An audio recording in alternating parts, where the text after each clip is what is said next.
Oras na para ipastol ang mga alaga nating kambing. May mga nauuna, may nahuhuli. Yung mga nauna, yung walang tali. May mga kambing talaga na matitigas ang ulo kung saan-saan sila nagpupunta. Ito naman parang tinatamad lumabas.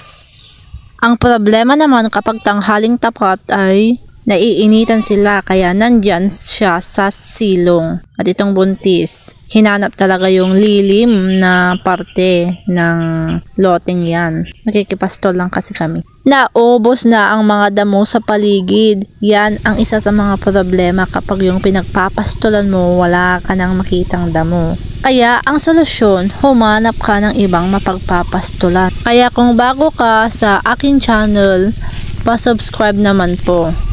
Para po magtuloy-tuloy po tayong gumawa ng content na ganito.